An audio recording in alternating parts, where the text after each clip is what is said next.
जय श्री कृष्णा बालमित्रांनो. आपण कृष्णाच्या छान छान गोष्टी बघतोय.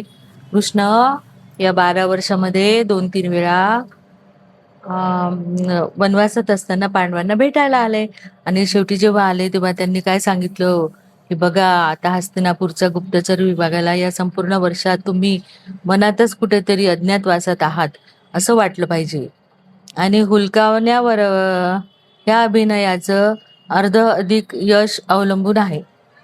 कारण की यांना धाकच पडलेला होता की आता पांडव येतील आणि आपल्याशी युद्ध करतील आणि आपल्याला राज्य हिरावून घेतील. आणि हे त्यांना नको होतं, म्हणून त्यांना ते पुन्हा शोधून आणि पुन्हा त्यांना 12 वर्षासाठी वनवास मध्ये पाठवायचं होतं. आणि म्हणून यांनी खूप दूत पाठवले होते दुर्योधनाने कृष्णाला, आपल्या पांडवांना शोधण्यासाठी. मग कृष्णाने काय सांगितलं की तुमच्यासारखे तुमच्या अंगयष्टीचे द्वारकेतून जी 5 लोक मी पाठवेल, 6 लोक द्रौपदी सहित, आणि ते वनवासात राहतील आणि तुमचं नाटक करतील आणि 3-3 महिन्यांनी दुसरे येत जातील असं त्यांनी सांगितलं. आणि त्यांनी सांगितलं, कृष्णाने सांगितलं की तुम्हाला तुमच्या रूपात राहताना येणार. एकाच ठिकाणी 5 जणांना राहावं लागेल. एकदा एक महाराज विराटाचं मन जिंकल्यावर तुला ज्योतिषशास्त्राचा आधार घेऊन त्याच्या राज्यातील उणिवा, त्याच्या मनावर कौशल्याचे एक एक करीत ठसवाव्या लागतील. तशी तू सुचवायची आहे ती पहिली उणीव म्हणजे ऋतुमानानुसार रुचकर स्वयंपाक करणाऱ्या कुशल आचार्याची. मग तिथे भीम गेला आचारी म्हणून. त्यांनी सांगितलं कृष्णाने की भीमाला गदा घेऊन नाही तर तळाईचे झारे घेऊन स्वयंपाक कुशल आचारी होशील. तो तू भीमसेना. तुझं नाव असेल बल्लव. एरवी खांद्यावर प्रचंड गदा तुलून वावरणाऱ्या तुला विराट नगराच्या पश्चिम द्वारातून खांद्यावर तळपाचा जाळीदार झारा घेऊन विराट नगरात प्रवेशावं लागेल. तुझं असं उघडबंब चमत्कारिक रूप बघून मार्गावरची विराट बालक प्रसंगी तुझी टवाळीही करतील. ती पुढे वर्षभर सतत होणं तुझ्या येथील वास्तव्यासाठी सुरक्षित आहे, कारण ओळखायलाच नाही आले पाहिजे की हा भीम आहे. आणि आणीबाणीशिवाय सेनापती किचकासमोर चुकूनही जाऊ नकोस. विराटाचा तो कुशल सेनापती तुला तात्काळ ओळखल्याशिवाय कधीच राहणार नाही. तुझं संकेत नाम असेल जयेश. आता आमची उत्कंठा पराकोटीला पोचली. त्याचा शब्दनशब्द आम्हाला थक्क करीत होता. हे वनवासात असतानाच कृष्णाने सगळ्यांना ती बैठक भरवून सगळ्यांना समजून सांगितले सगळ्यांचे रोल. भीमसेनावरची दृष्टी अर्जुनाच्या धारदार नाकावरून त्याच्या दृष्टीत रोवत यादवांचा तो सेना कुशल सेनापती माझा सखा कृष्ण त्याला म्हणाला, प्रिय अर्जुना, या अज्ञातवासातील सर्वात कठीण भूमिका येथे आहे ती तुझ्याकडे. तू प्रमुख महाद्वारातून विराट नगरीत तोही श्रीवेशात प्रवेश घेशील. उभा आर्यवर्त तर तुला अशरण पट्टीचा धनुधर म्हणून ओळखतो, पुरुष श्रेष्ठ मानतो. तुझं हे पाहताच डोळ्यावर येणारं पुरुषी सौंदर्य समूळ बदलावं लागेल, तरच तू अज्ञात राहशील. तुला विराट कन्या उत्तरेला नृत्य व संगीत शिकवणारी बृहनोडा नर्तिका व्हावं लागेल. तुझे संकेत नाम असेल जयेंद्र. गांडीव बाजूला ठेवून चक्क श्रीवेश धारण करावा लागेल. दूरदेशी असलेल्या तुझ्या पतीच्या नावानं कपाळावर कुंकुम तिलक रोवून रेखून घ्यावा लागेल. चालण्या बोलण्यात सर्व छटा स्त्रीच्या घ्याव्या लागतील. हे तुला अत्यंत कठीण जाणार आहे. त्यासाठी गुरु म्हणून तुला पांचालीची दीक्षा घ्यावी लागेल. आजवर तिचा पती होतात, आता शिष्य व्हावं लागेल. पुरुष श्रेष्ठ असे आहेसच. गुणवती स्त्री होण्यासाठी द्रौपदीकडून स्त्रीत्व नीट समजून घे. तो आम्हाला नुसतं थक्क करीत नव्हता, दीडमूड करीत होता. अर्जुनासारखा माझा पती श्रीवेश धारण करण्यास कसं काय मान्य करणार होता? प्रसंगी त्यापेक्षा त्याने दुर्योधनासमोर प्रकट होणं मान्य केलं असतं. त्याच्या मनातील किंतु अचूक हेरून कृष्ण त्याला म्हणाला, तुला हे केवळ तुझ्यासाठीच करायचं नाही, तुझ्या सर्व प्रिय बंधूसह पत्नीसाठी व इंद्रप्रस्थ राज्यासह स्त्री पुरुष नगरजनासाठी कर्तव्य म्हणून हे करावं लागेल. त्यानं त्याला रेसभरही हलू न देता त्याच्यातील क्षत्रिय पुरुष श्रेष्ठाचं भान त्याला दिलं. दरबावरून उठला आणि अर्जुनाजवळ गेला. उभा राहिलेला त्याच्या खांद्यावर हात ठेवून कितीतरी प्रेमळपणे म्हणाला, धनंजया, तुझं हे श्रीरूपही अजरामर ठरणार आहे. तुझ्या पुरुषार्थी पर्वाची सुरुवातच या श्री पर्वातून होणार आहे. प्रत्यक्ष पत्नी द्रौपदी ही प्रसंगी तुला ओळखणार नाही अशी तुझी भूमिका निभावून दाखव. त्याचं ऐकून भरून पावलेला अर्जुन वाकून त्याची चरणधूळ मस्तकी घेत म्हणाला, तू म्हणशील तसंच होईल अच्युता. कृष्णानं आता आमची वनबैठक पूर्णपणे भारून टाकली होती. तो पुन्हा जाऊन आपल्या दरबासनावर बसला. भविष्याचा अचूक लक्षवेध घेणारी आपली तीक्ष्ण बुद्धी नकुलावर होत म्हणाला, ग्रंथिक या नावानं विराटाच्या नगरीत दक्षिण द्वारानं प्रवेश करशील. तू नकुला, तुझं संकेत नाम जयतसेन असेल. निष्णांत अश्वतज्ञ असल्यामुळे तू विराटाची अश्वशाला आपल्या अंगच्या कौशल्यानं एका मासातच अधिकार घेशील.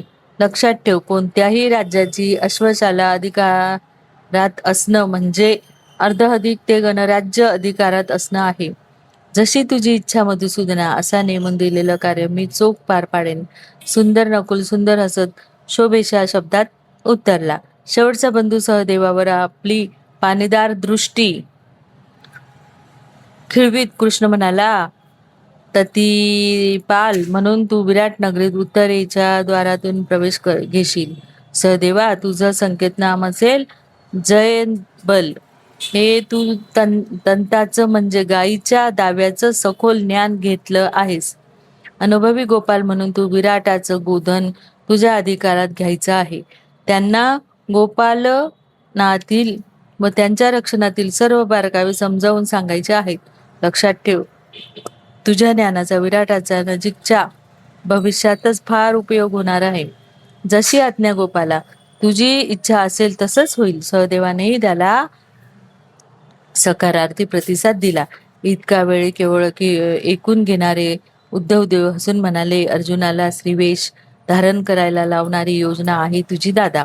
राहता राहिली द्रौपदी, तिला तू पुरुष वेश धारण करायला सांगणार आहेस की काय? तुझं काहीच आता मला सुद्धा कळेनासं झालंय, म्हणून विचारतो. उधो बंधो, थोडा थांब, माझं पूर्ण ऐकून घे. द्रौपदीसाठी मी ठेवली आहे ती भूमिका योग्यच आहे. ती महाराणी सुदेशना व राजकन्या उत्तरा यांच्या कक्षात सौदरंदी म्हणून राहील. सैरंद्री म्हणजे शृंगार सेविका.